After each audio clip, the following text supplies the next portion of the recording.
StrayAllDay.com. You're now tuned into the show where you learn the discipline to show up day after day, to do the work, the confidence to put yourself out there boldly and authentically, and the mental toughness to continue showing up, doing the work, putting yourself out there, even when the success you've expected to achieve has yet to be achieved. And on top of all this, you get a huge dose of personal initiative.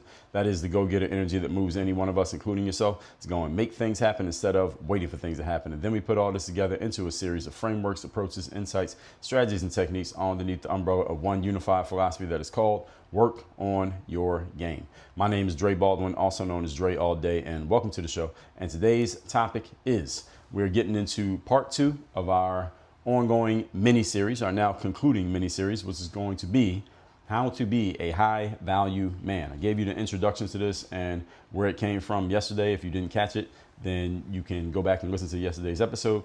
And with all that said, I don't need to say anything else. Let's just pick it up right where we left off, which is part 2 of how to be a high-value man. This is point number 4. High value. You are useful to others. You are useful to others. Now, this is outside of your material possessions such as money. This is the reason why Kevin Samuels often emphasized that just being an athlete or entertainer who's known for or who has made a lot of money does not necessarily make you a high-value man, because somehow, some way, you have to be useful to other people in the group outside of just being useful to yourself. So if you go make a lot of money and you're using that money and using your influence, power, and status to help yourself, that's cool, but that doesn't make you high value, because who are you providing value to?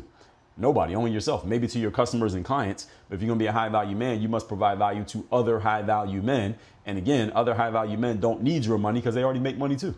So what else do you have besides the fact that you make money? Again, this is the reason why athletes and entertainers don't qualify, because they don't qualify just on the basis of being an athlete or entertainer. You have to bring something else to the table besides just the money, because everybody who you're connecting with, they have money too. So it's not like they need you for money. So what do you got? Can you provide things such as knowledge, influence, access? Do you have things that cannot be bought with money? If you can bring that, that puts you on a fast track to being a high value individual. Understand that when you're associating with other high value men, I've said this already multiple times, they don't want they don't need one or even really care about your money because they have their own. This is another important point to distinguish high value men, because you must provide some level of substance that allows you to do whatever you do or be whoever you are. I talked about how to be a person of substance. And first of all, episode 2183, substance is self-evident. Episode number 1620, the style and substance mix for audience building. And episode number 1286, how to be a person of substance. Person of substance means, can you bring something to the table aside from anything material or anything surface level? Do you have any depth to you? Is there any depth to what you have? And eventually, the reality of it is, when it comes to relationships, eventually there must be some depth brought to a relationship. Not death like dying, depth like with a P, D-E-P-T-H, depth. I remember I was talking to this girl I knew years ago, and she was telling me how I went to visit her, and we went to the fitness facility that she worked out in.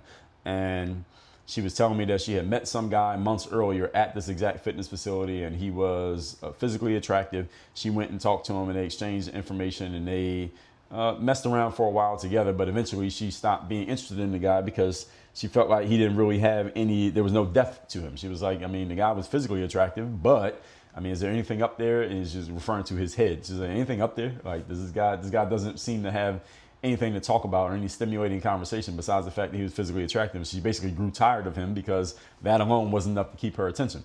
And that's exactly what I mean. Do you have any depth to you to where beyond the surface level thing that might get someone interested, there's something else in there? And this applies to women the same way it applies to men, but we're talking about men here today. So when it comes to being a high value man, yes, it's cool that you have a six pack and you lift weights and you got big muscles, but do you have anything besides that? Like the example that I just gave you is exact good example to explain that. And she ain't the first woman to have that experience with a man. I've heard it before. And understand, men have that experience with women as well. Let me be clear. But today we're not talking about women. We're talking about the men. We're talking about high value men. What level of substance do you have that you bring to the table, aside from the fact that, again, the surface level things? You have some money, you got a nice car, you got some jewelry on, you got a bunch of followers on social media, you got nice muscles. Do you have anything else? Is there anything of substance that makes you useful once we get past that? Because if you got money, there's other people with money. There are other people with muscles, there are other people with nice cars. What else you got? What do you have that is not easily replaced by the next person who comes along with the exact same job you have that has the exact same stuff you got? Who are you? Do you bring anything to the table? We see when you strip all those things away, it's still you.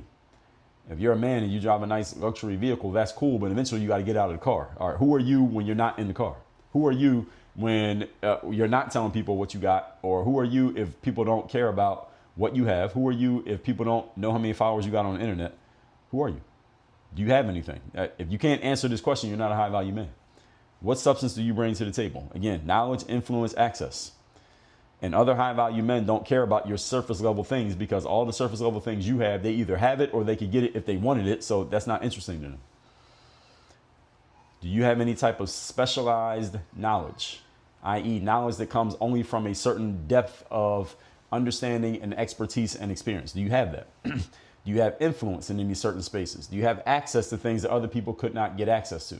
All these things are required for you to be a high value man. And understand something else about being an athlete or an entertainer.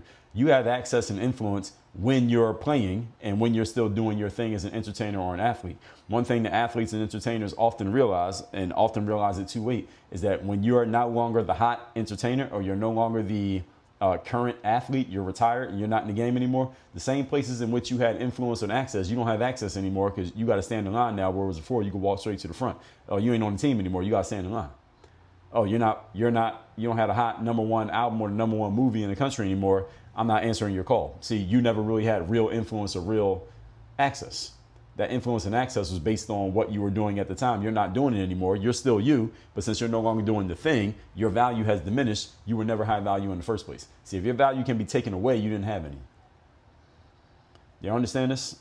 You're going to be a high value person, then it's the person that makes you high value. It's not the job that makes you high value. It's you, the person. You happen to have the job. A person has a job. If the job has you, you're not a high value person. If you're a professional athlete and you make a whole lot of money by being a professional athlete, that's cool. Enjoy your money and do your thing. Keep playing well so you keep making your money. The problem is if you stop playing and you no longer are that person who's famous for being an athlete, do you still have value in any way, shape, or form? Does anybody take your call, and why did they take your call? If you can't answer the question, you were never a high value man. I see this often with former professional athletes. Yeah, you were the man when you were playing because people wanted access to what you had access to because you were one of the few people in that fraternity of being a pro athlete. But as soon as you stopped being a pro athlete, you didn't stop being you. You didn't stop being John Doe. What you stopped being was John Doe professional athlete. Now nobody takes your calls anymore. Nobody listens to you anymore because you, the person, John Doe, was never valuable in the first place. The job was valuable. You just had the job, or rather the job had you. As soon as the job let you go, you went back to being nobody. You were nobody before, you're nobody now. So were you ever high value? The answer is no, you were not. So that's why I want all of you to understand, especially you young men who grow up looking at and looking up to entertainers and athletes because of their status and because of their the attention that they garner, the recognition that they have, as if that's what makes them valuable in and of itself. That's not true. Everybody understand this now? I've broken this down enough, I think. So I want to be clear on this point. The access and influence cannot be bought and paid for with cash. That's not what I'm talking about. I'm not talking about you can access a private plane because you can pay for it. That's not the kind of access I'm talking about. Access and influence come with you being a certain type of person with other people where they trust and respect you as an individual person, whether you were famous or not, whether you're on the basketball team or you got an album out or not. That's what I mean by access and influence. Can you get your calls answered even if you're not that person anymore? And again, this is the reason why Mr. Samuels would often emphasize, I'm not talking to athletes and entertainers, because his background was he was an image consultant and he had worked in many corporate roles where he had worked himself up. He had moved himself up the ladder and made himself valuable in that way to where he was a valuable individual. It wasn't the job that made him valuable. It was him who made himself valuable. And he had networked with other valuable men. And that's how he made himself into who he was. It wasn't because of his job title, because he didn't have some fame. He didn't have some Instagram influencer job title, something that would make you an influencer on the internet. Like I played for the Milwaukee Bucks or the Atlanta Braves. It wasn't like that. Again, if the job is the only thing that makes you quote unquote high value, you're not high value. So all of you need to keep that in mind. And again, I'm especially emphasizing to the young men who look up to other men who are in that position thinking that that's what makes them that. No, that's not it. It can't be bought and paid for. Regardless of how much money you have, what makes you high value is the recognition other people have of you as an individual person. This is why Mr. Samuels will frequently make this distinction, because just because you have money, but you have no other substantial qualities, no other qualities of substance, you're not high value. You're something, but it ain't high value. Point number 5. Today's topic, once again, is what makes a high value man. Point number 5, visibility and impact. 2 terms. What Mr. Samuels used to say is that you needed what he called to be, you need to be LinkedIn level. LinkedIn level means someone could get your name, go look you up on LinkedIn, and they can see what you do. They can see your job title. They can see your bona fides. They can see your background and your resume and what you've done that makes you somebody of substance. Again, not your Instagram profile. Notice he said LinkedIn level, not Instagram, not how many followers you got on TikTok, not how many likes you got on your last post or how many views you got on your last video. LinkedIn level. Whatever it is that you did that makes you high value, your career, your professional position, your professional resume, something that people can look up and see on a LinkedIn level or on your business card, that they can understand what you did or what you do that got you to where you are. That's LinkedIn level. And LinkedIn is emphasized here by me. I'm emphasizing LinkedIn. Being high value does not just mean that you have certain resources. It means that other people recognize you, other people of substance recognize you as a person of substance. And the work you do has an impact on society and or in your industry in a way that you matter because of this impact. The work you do has an impact on society and or your industry, and the way you do it is really making a difference to other people. All right, that's high value. Is not just, okay, well, I play basketball as entertaining, or I'm a model, or I have no followers on social. That's cool, but what kind of impact are you really having? What kind of difference are you really making in your industry? What kind of difference are you making in the wider world? Are you really making a difference and an impact in any way that matters to the everyday person? The person on the local football team is not making an impact in a way that matters to the everyday person by playing football. Yes, it's cool. You caught 2 touchdowns in the game yesterday, but how does that matter to the everyday person? The answer is it doesn't. Doesn't mean a person who's an athlete cannot be a high value person. I used to be an athlete, but I've paid my dues in other areas outside of playing sports that put me in these categories. And it's the same thing for any other athlete who steps out of the game. They have to go pay their dues in other ways. There are many athletes who've done it. Look at somebody like Magic Johnson. He's a good example. He's paid his dues in ways outside of basketball. Most of you never saw Magic Johnson play basketball. I never really saw Magic play basketball. The time I saw Magic, he was older. Still very good, but he was older by that point. So where are you bringing substance to where you are having an impact on the larger society, and you're visible because of it? Point number 6. Today's topic, once again, is what makes a high value man. Number 6, discipline, image, and presentation. Discipline, image, and presentation. Here's some things that all men can control, even if you don't hit any of the other points that I've made so far in this series. You can have these 3 things. Here's one way you know a man is disciplined. When a man walks into the room and you can tell he's in good physical shape, you know he's disciplined without knowing anything about him. As soon as he walks in the room, you know he's disciplined. Why? Because you can't buy great physical shape. You cannot purchase a 6-pack. You can't buy having great physical posture. You can't buy having a slim stomach, a flat stomach, and being able to look straight down when you're standing straight up and see your toes. So you can't buy that. You got to do that in the gym. There's no other way to get it. This is why you look at somebody like Mark Zuckerberg. I saw him or heard him on the Rogan podcast not too long ago, and he was talking to Rogan about doing like grappling sports. I don't know what he's doing, MMA or something like that. And that immediately gains him respect with a certain class of men, bigger and greater than the respect he had based on being some tech geek who started a social media platform. And yeah, you got money, that's cool, but this is something that gets him a different level of respect with men, because to get in the cage and to spar with somebody else who could kick your ass, all right, that requires a level of discipline that you can't buy with money. It doesn't matter how much money you have. If you can't get in the ring and spar, then there's a certain level of respect you can never get.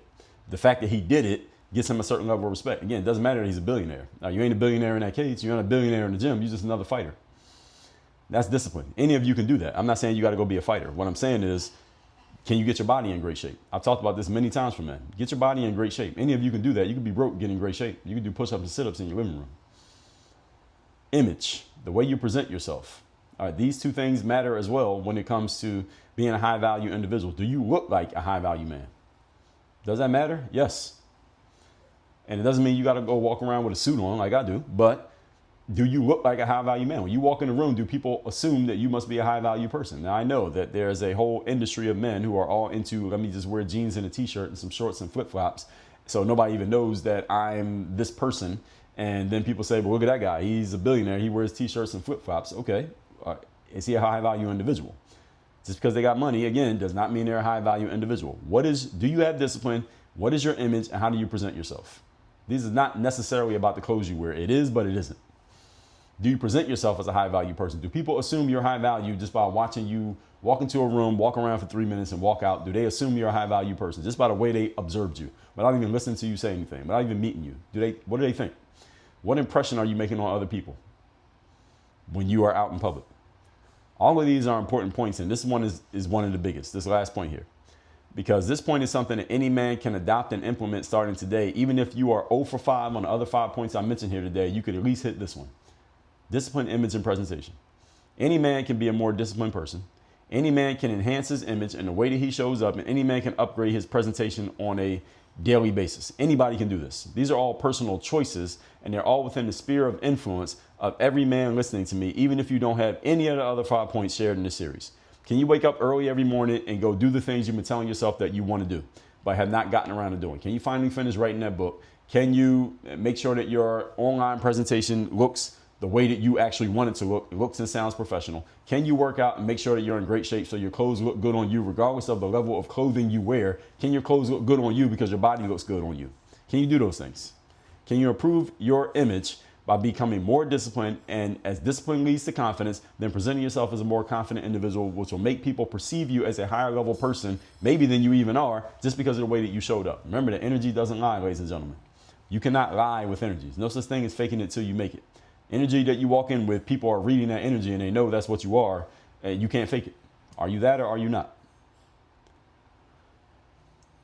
So again, can you upgrade your presentation, enhance your presentation, both your in-person presentation, that means you're a physical person, and your online presentation, any of you who's online, if you're on LinkedIn, you're on Instagram, you got a website, can you enhance the presentation of those things to the point that people have a certain level of respect for your position even without knowing you?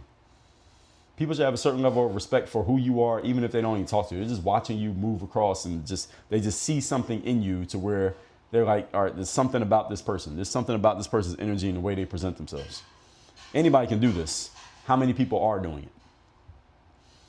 And again, you don't have to dress a certain way. You don't have to go buy fancy clothes. But what is your energy telling people? That's the question you want to ask yourself. What's your energy telling people? What's your presentation telling people? I remember I was in Whole Foods in downtown Miami. This was what year was this? Maybe 2022. Maybe 23. And it was one of the women who worked there. One thing about Whole Foods, I can say that they keep their employees. I see people working there for years and years. I go to the same Whole Foods. I see the same people working there all the time. There's a woman in there once. I had seen her maybe 2 or 3 times in the same Whole Foods over the course of several months. And I was in a suit, and I remember she came up to me one time and she just said to me, hey, I just want to tell you, I just like how you are, and I like the way you present yourself and the way you dress and things like that. She didn't know anything about me. She didn't ask me my name. She didn't tell me her name. We didn't shake hands. She just came and told me that. And that was just because of my presentation, the way that I showed up. And I'm not telling you that because you need to put on a suit. Conversely, I'll tell you another story. Like 3 weeks ago, I was out at the park with my son, and he wanted to play with the soccer ball. So we're just kicking this soccer ball around, and he's small, so I'm like 10 feet away from him. We're kicking the soccer ball back and forth. And this woman walks by. She has 2 little girls with her. And her little girls are older than my son. These girls are probably 9 or 10 years old. And I didn't even see her before I heard her, because she said something. She said, are you a ball player? And I turned around, and it turns out she was talking to me. She said, you're a ball player? And I said, yeah, I used to be a ball player. She said, oh, I could tell by because at this time, I'm not in a suit. I'm in some Jordan sneakers, some basketball shorts, and a white T-shirt with a snapback hat on my head. Completely different outfit. And she said, yeah, I could tell by your frame, by your physique, that you're a ball player. I could tell you this is not just some normal guy. And then she just kept walking. She just walked away.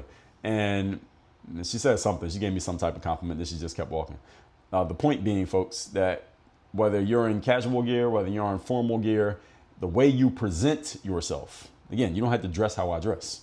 The way you present yourself, is your presentation reflecting the type of value that you want people to see in you and the type of value that you actually have or that you want to have in yourself? This is a question you can ask yourself. Look in the mirror. Ask yourself this question before you walk out the house every day. Understand that every time you walk outside, you're on. All right, somebody's watching you. You never know who's watching. I talked a couple days ago about Sean Puff Daddy Combs, or y'all call him P. Diddy. And one of the things that I heard there are articles that were written about him and the culture he built at his company back in the 90s. And one of the artists who used to work with him and his label said that Puff used to tell his artists, like, listen, every time you walk out the house, you need to understand that somebody might see you. And when you become an artist and you're known and you have an album out and you're on TV, there are people out there who will recognize you in the street. They'll recognize you, but you don't know them, but they know you. And they're looking at you and they're judging, is this guy or this girl representing the image that they put out on TV or on their album or in the magazines, and these days now it's on the internet. This is a real thing, folks.